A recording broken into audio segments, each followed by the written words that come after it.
केवल इस रथ को मैं चलाऊं, इसके सिवाय मैं कोई काम नहीं करने वाला, इसके सिवाय मैं कोई युद्ध नहीं लड़ने वाला।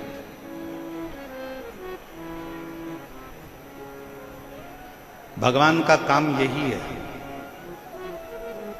भगवान कभी नहीं कहता कि मैं तुम्हें सोना निकाल कर दे दूंगा। भगवान कभी नहीं कहता कि मैं तुम्हारे बहुत सारा धन निकाल कर दे दूंगा। भगवान कभी नहीं कहता कि मैं तुम्हें संपदा ला कर दे दूंगा। और दुनिया में कोई ऐसा बाबा पैदा नहीं हुआ, दुनिया में कोई ऐसा महाराज पैदा नहीं हुआ तुम्हें गड़ा हुआ धन निकाल कर दे देगा। भगवान कृष्ण गीता में वर्णन कर दिए अर्जुन से कि अर्जुन युद्ध तुझे लड़ना है, कर्म तुझे करना है, मैं केवल मार्गदर्शन करूंगा। और यह पक्का है अगर तू मेरे मार्गदर्शन पर चलेगा तो इन कौरवों के युद्ध में तुझे विजय प्राप्त करा कर रहा हूं। आप मेहनत ही ना करो और कहो कि मैंने तो अपनी पत्रिका दिखाई है, अपना हाथ दिखाया है, ज्योतिषों से पूछा है कि मेरे जीवन में तो दुख ही दुख है। अरे महाराज थोड़ी मेहनत तो करो, थोड़ी कर्म की जागरूकता तो रखो, थोड़ा परिश्रम तो करो। और जब आपकी मेहनत, आपका परिश्रम जब आप करेंगे, आपका कर्म आप करेंगे तो उसका फल मिलेगा जी।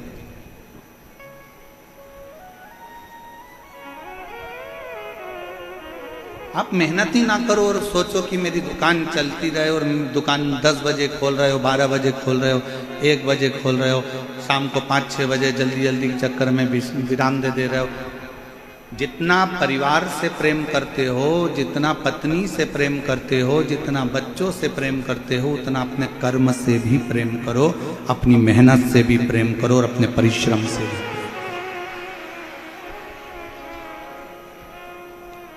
भगवान विष्णु, भगवान नारायण का दर्शन आप करेंगे, भगवान ब्रह्मा जी का दर्शन आप करेंगे, भगवान राम जी का दर्शन आप करेंगे, भगवान कृष्ण का दर्शन आप करेंगे, भगवान शंकर का आप दर्शन करेंगे। सारे देवताओं के दर्शन को उठाकर देखिएगा। ब्रह्मा जी कमल के पुष्प के ऊपर बैठे हैं। ब्रह्मा जी कमल के पुष्प पर बैठे। भगवान विष्णु शेषनाग की सैया पर विश्राम कर रहे। पर केवल एक भगवान देवाधिदेव महादेव को ना तो आप सिंहासन पर बैठे हुए देखोगे, ना कभी शंकर भगवान को आप राज सिंहासन पर बैठे देखोगे, ना आप कभी शंकर भगवान को मखमल के कालीन पर बैठे देखोगे, ना भगवान शंकर को आप कभी कोई सैया पर बैठे हुए देखोगे, कभी ना भगवान शंकर को किसी कोमल वस्तु पर बैठे हुए देखोगे। भगवान शंकर को हमेशा कैलाश पर बैठे हुए देखोगे या मंदिर में शिवलिंग के रूप में, पाषाण के रूप में आप विराजमान देखो।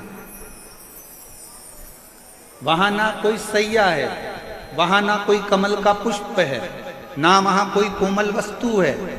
शंकर भगवान पर्वत पर, कैलाश पर बैठे हुए हैं और वहां ना कोई कोमलता है, ना कोई कम्मल है, ना कोई गदी है, ना कोई तकिया है, ना कोई मखमल है। मेरा शंकर भगवान उस पाषाण पर, उस पत्थर पर, उस कैलाश पर्वत के एक टुकड़े पर बैठे हुए।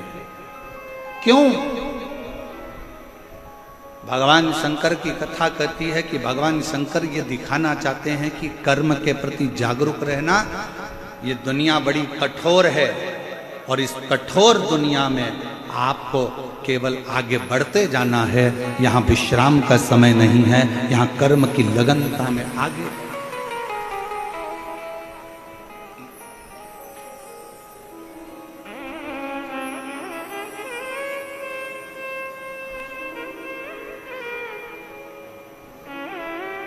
वो एक लाइन आप लोग गुनगुनाते हो कई बार, दुनिया बनाने वाले क्या तेरे मन में समाई तूने काहे को दुनिया। किस लिए? आपका और हमारा जन्म क्यों हुआ? आप और हम क्यों पैदा हुए? आप और हमारे जन्म का कारण क्या है? आप और हमारे जन्म का केवल एक कारण है कि पूर्व में जो हमने कर्म करा है उसका भोग भोगना, उसका भोग भोगना।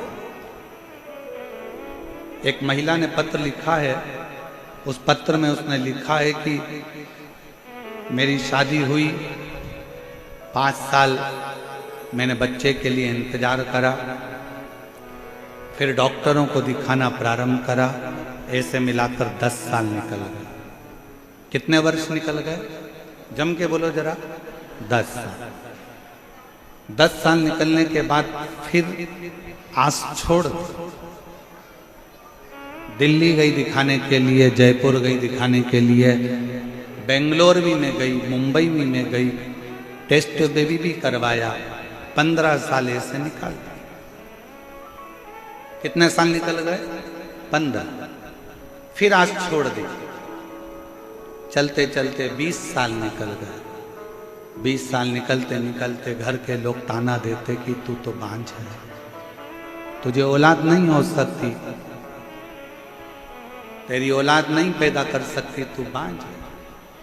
25 साल निकल गए, ताने सुनते सुनते सुनते सुनते, अपशब्द सुनते। 28 साल निकल गए, 29 साल निकल गए, 30 साल निकल गए। विचार करती रही अब किससे कहे।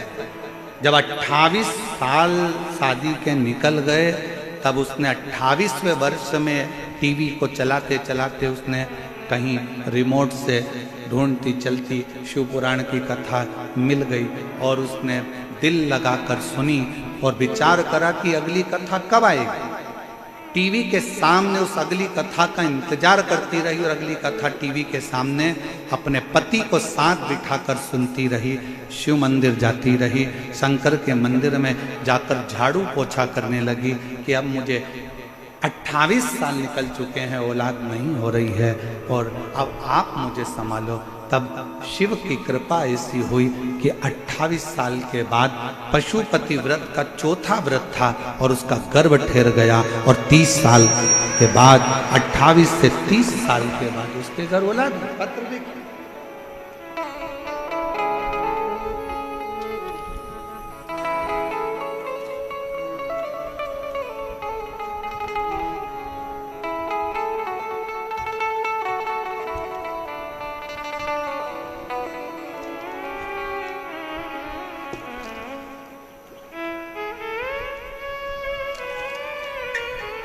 मेरा नाम अलका गुप्ता है, पति का नाम दयाराम गुप्ता है। मैं अलवर राजस्थान से आया। कहीं बैठी हो तो हाथ हिला सकती हैं, कहीं बैठी हो तो हाथ हिला सकती हैं, और अगर आई हो बच्चे को लेकर तो आ सकती हैं। मेरे बाबा, मैं क्या वर्णन करूं शिव महापुराण की कथा का। जब सारे रास्ते बंद हो गए, 28 साल निकल गए, तब कौन आस करेगा कि औलाद भी हो सकती है।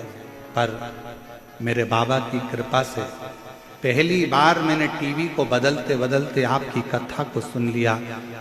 कथा सुनकर मंदिर जाना प्रारंभ कर दिया, झाड़ू लगाती, पोछा लगाती।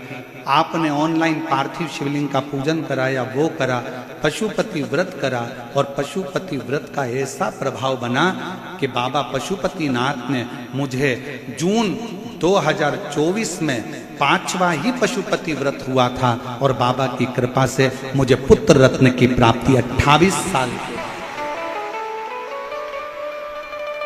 28 वर्ष। अब विश्वास, भरोसा, दृढ़ता, आपकी भक्ति, 2 चीजें मूल है कि विश्वास और एक भक्ति, 2 मूल।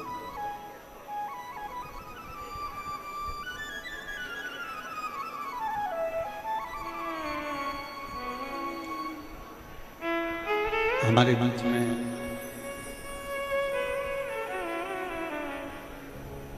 माननीय विधायक महोदय जी भी और साथ में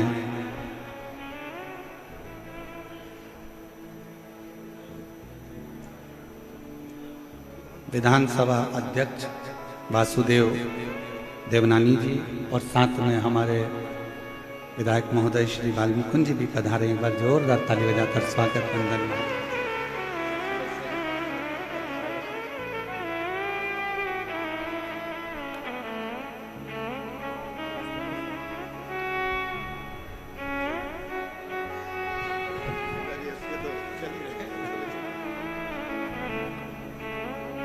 एक बार जोरदार ताली बजाएं। माननीय विधानसभा अध्यक्ष श्री वासुदेव देवनानी जी हमारे बीच में पधारे हैं। एक बार जोरदार ताली बजाकर उनका स्वागत। और हमारे बीच में माननीय विधायक महोदय श्री महंत श्री बालमुकुंद जी पधारे हैं। एक बार जोरदार ताली बजाएं। बड़े सहज सरल और आनंदित एक युवाओं को सनातन धर्म की ऊर्जा देने वाले, जोरदार ताली बजाकर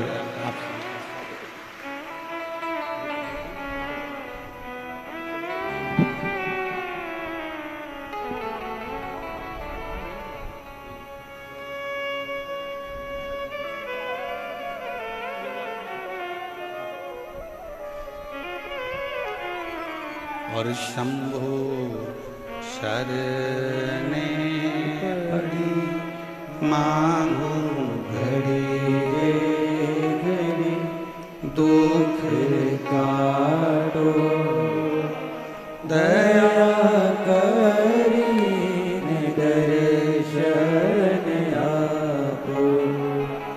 शंभो शरणे पड़ी मांगो घड़ी घड़ी दुख काटो दया करी दर्शन आपो। शिव कथा कर रहे, एक विश्वास और एक भक्ति, दोनों। कितनी भी भक्ति कर लो, अगर विश्वास नहीं है ना तो उस भक्ति का कोई फल नहीं। दुनिया की चाहे कितनी भी भक्ति करो, माला पकड़ कर बैठ जाओ, भजन करने बैठ जाओ, तुम्हारा मन करे वो करो, मंदिर चले जाओ, देवालय चले जाओ, शिवालय चले जाओ, तुम दुनिया की सारी भक्ति कर लो, पर जब तक तुम्हारे दिल में भगवान के प्रति विश्वास नहीं होगा तब तक भक्ति का कोई फल नहीं होगा। पहले नंबर पर है विश्वास। सबसे पहले नंबर पर है आपका विश्वास, आपका भरोसा, आपका विश्वास। अब कितना विश्वास आप परमात्मा पर करते हो ये आपके ऊपर निर्भर करता है।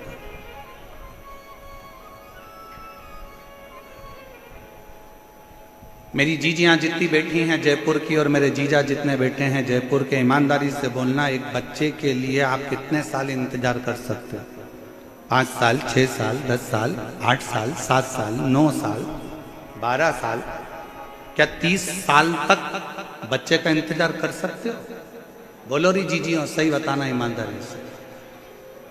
क्या 30 साल तक आप अपने बच्चों का इंतजार कि मेरी बहू के घर, मेरी लड़की के घर में बच्चा 5 साल, 10 साल, 8 साल, देवरानी क्या नहीं हुआ, ननन क्या नहीं हुआ, इतने साल नहीं हुआ, उतने साल, तो कितने साल इंतजार करते? 30 साल में कोई आस भी नहीं लगा सकता और भरोसा भी नहीं कर सकता कि औलाद होगी। 30 और 30 वर्ष बाद अगर भगवान, इसलिए फिर निवेदन करेंगे, जब शिव के मंदिर में 1 लोटा जल चढ़ाने के लिए जाओ, 2 चीजें जरूर मांगना। बाबा, किसी स्त्री की गोद कभी खाली मत रखना और किसी पुरुष की जेब कभी खाली मत रखना।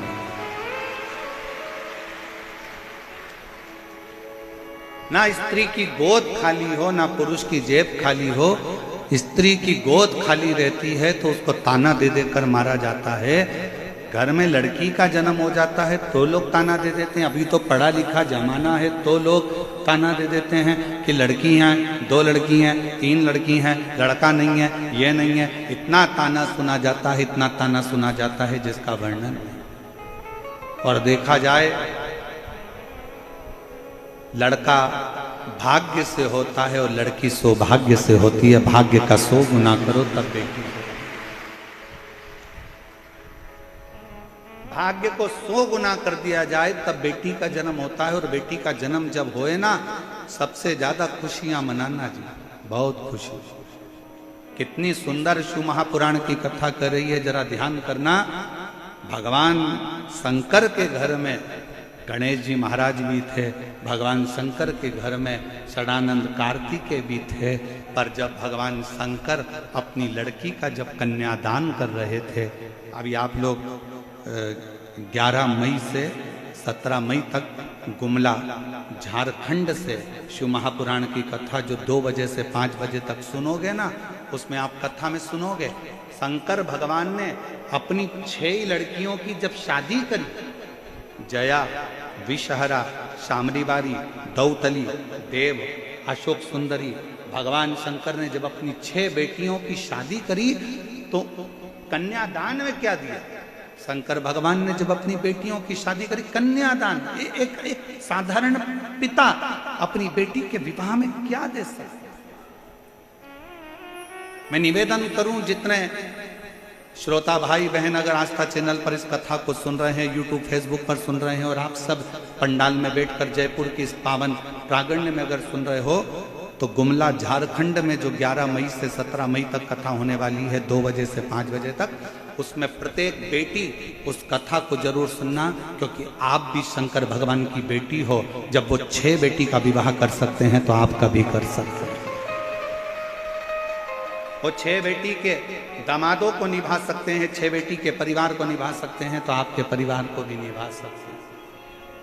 उस कथा का स्मरण करिए, उसको समझिए।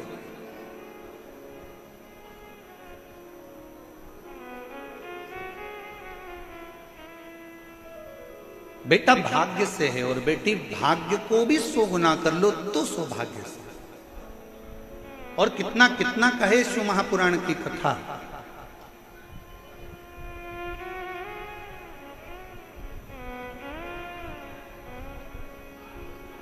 बिंदु के प्राण छूट गए थे,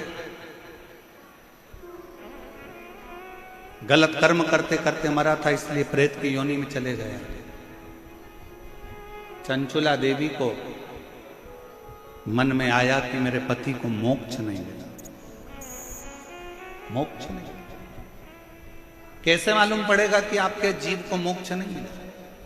ब्राह्मणों ने कहा कि पिंडदान करो तो पिंडदान करा, ब्राह्मणों ने कहा तर्पण करो तो तर्पण किया, ब्राह्मणों ने कहा कि तिलांजलि करो तो तिलांजलि करी। इसके बाद में भी पितृदोष रह गया, उसके बाद में भी वो प्रेत की योनि में पड़ गया, तो क्या करे?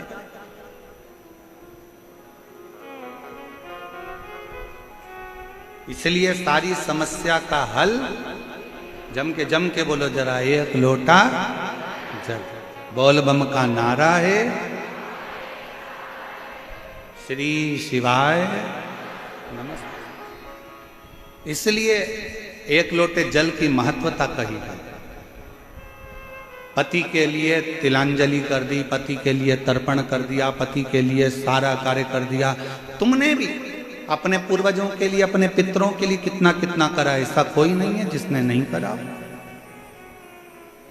कोई ने ब्राह्मण का भोजन कराया, कोई ने कुछ कराया, कोई ने कुछ कराया। उसके बाद भी अपनी पत्रिका लेकर जाओ, हाथ दिखाने जाओ तो भी लोग कह देंगे पितृ दोष है, इसलिए तकलीफ भोग रहे हो। फिर भी लोग कह देंगे कि पितृ दोष है इसलिए कष्ट भोग रहे। पर ना भाई, शिव महापुराण की कथा कहती है, एक बात अपने अंदर उतार कर रखना, अगर जीते जी अपने माँ बाप की, जीते जी अपने माता पिता की सुन लोगे, जीते जी अपने माँ बाप की जो पसंद का भोजन है वो बनाकर खिला दोगे, जीते जी उनका आदर कर लोगे, सम्मान कर लोगे, जीते जी उनका आदर सम्मान में लगे रहोगे, तो फिर मरने के बाद तुम्हें पूड़ी भजिया पकोड़ा खीर खिलाने की जरूरत नहीं पड़ेगी। वो जीते जी ही कर। आप और हम आज के समय में माँ बाप का सम्मान जीते जी नहीं कर पाते। माता पिता का आदर नहीं कर पाते, सत्कार नहीं कर पाते, और उसी का भोग बाद में भोगना पड़ता है कि हम लोग दुखी हो जाते हैं। वो कितना सुंदर गीत किसी ने गाया है, कवि